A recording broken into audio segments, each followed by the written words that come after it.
Well, according to YouTube, it says we're live. If anybody can actually hear me and see me, um, I don't know how you could let me know, but perhaps give me a thumbs up. Um, but we're going to give this a try. So earlier, I posted a snapshot of placing the number 7 plane in the tub and using laundry detergent and warm water. All the parts have been soaking for over an hour. So this would be the time I would normally, and don't mind the dog barking, I would take a nylon scrub brush and I would scrub the parts, and anything loose, any loose bits will come off. Now, you don't have to worry about the water and the soap rusting anything, because almost all, maybe I should just say most, of the laundry soaps have rust inhibitors. Okay, that's so that your washing machine doesn't rust out. So that's about all I would do right now. Now the plating is coming off of that. Maybe later on we'll clean it up a little bit more. So here we have the frog.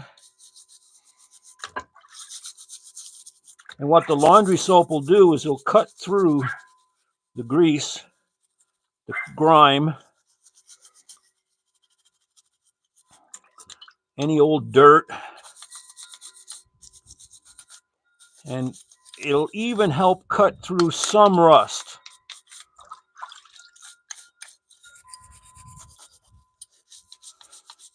So I could be doing nothing here, and maybe you can't see me. I don't know how this works. If you hear the dogs barking, then it's working.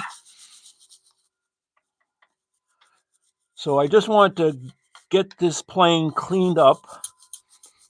I may take some of the parts to a wire wheel.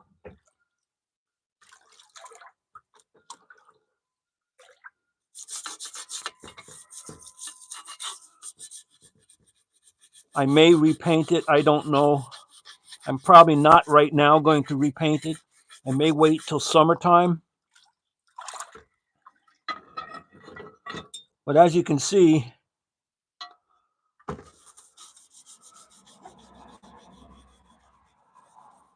the laundry compound is only going after places where there was rust and grime. It's not affecting, it's not affecting the steel itself, only where there was, like there was a problem area here. I can feel there's a raised section there. So we give it a good scrub, and then what I'll do is when every part has been scrubbed, I will take it inside and give it a warm rinse, one part at a time. And then I'll take the hair dryer to it, and that will make sure there's no water or dampness left anywhere.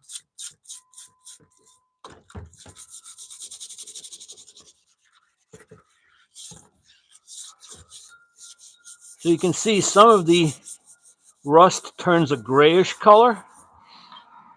And I guess that's kind of how the modern rust removers work. Not like the old-fashioned navel jelly, but I'm talking the new ones that you can soak things in. So I usually keep a little bin like this so they don't lose the small parts. I did put the cap iron in here. I didn't put the blade in here because I had just sharpened it.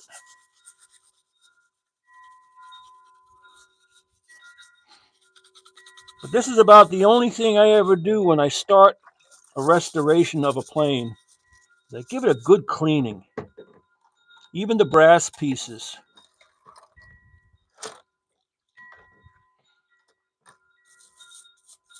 All right, that way you get all the grime off of it.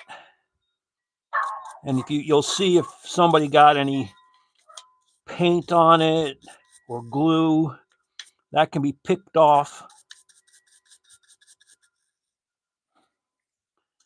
Someday I got to figure out a way to do this live streaming all by myself. And you hear the wind chime up above me here.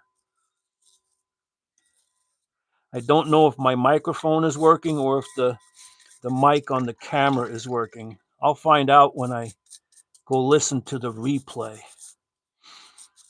So I hope you're having a great day. This was just one of those little things I wanted to do. Long overdue.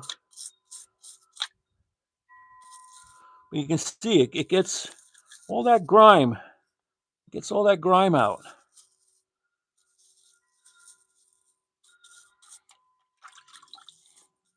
And I would rather have a clean, properly functioning tool than something that's all shiny and polished. Just get the grime off. Maybe take a brass wire wheel to it. Get any other loose corrosion off. See? Nice steel part, no rust on it, sitting in the water.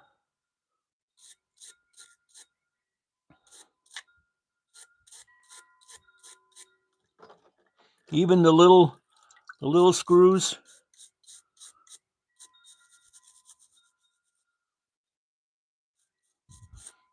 Just get them clean. Here's the chrome plated adjuster screw. You can see the chrome plating is coming off. I know stainless steel is expensive, and stainless steel wasn't very affordable or popular back when these planes were made. See, even the washer, get that good and clean. Here's the lever cap screw where the chrome plating is already worn off the top. So it won't hurt my feelings to take these to a wire wheel and clean them up. The more polished you can have a piece of steel, the less likely they're going to rust. What else we got in here? There's another frog mounting screw. Okay. Just get her clean. One of these days I'll have a cameraman, and then we'll get a second computer or something and have somebody moderate it. But oh, there's the chip breaker screw. I'm going to clean that.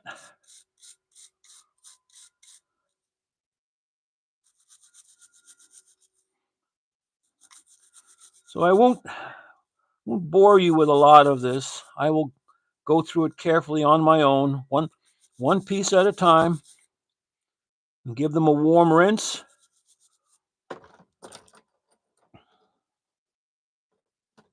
Here's the brass knob and tote screw cap. There's one.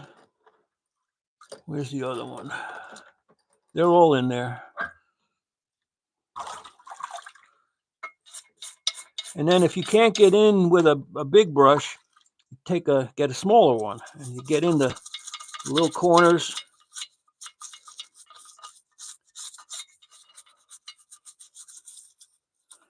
When I'm all done, I'll take a cotton swab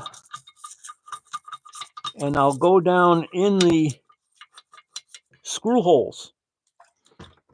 Okay, in all the screw holes, I'll go in there with a cotton swab and make sure they're dry. You can also go to your compressor, blow them out with some dry air if you have a compressor.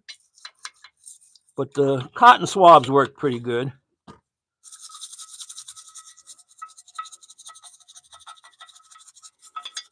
It's been a long while probably since this has been cleaned. So that's about it. You've got the idea. And once it's all clean and dry, I'll post some more pictures. And then I'll post some pictures, or we'll do a video of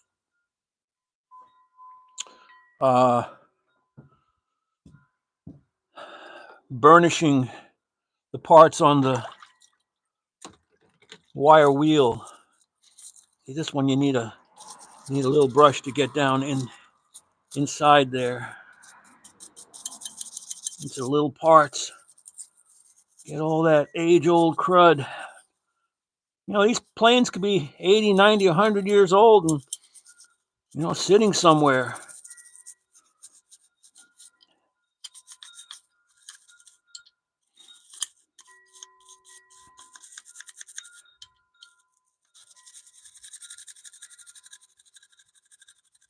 I have some brass brushes just like these I may use on some of the small parts, but we'll see. We can see how dirty the water is. That's not rust. That's dirt and grime. So think about this as an option the next time that you're going to restore a plane. Give it a bath and then dry it off and proceed from there. You know, some of the things that I'm going to be looking at is tightening the lateral by peening that a little bit. The other thing too is I will be checking the frog's surface for flatness. I will be checking this surface here and here and here as to how it mates on the plane itself, here and here. Okay, before I put it all back together. If there's any high spots, you take either a file or you use your diamond plate. But a fine file works really well. And you just make sure that you're not, you know, when you put this all back together, you make sure that it's perfect, absolutely perfect. It sits tight. And other than that, there's not a lot of places that you have to worry about. It's here and here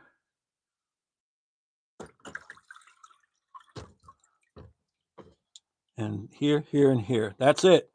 Everything else is, you know, like this is like a little piece of paint or gunk or something. We'll pick that off.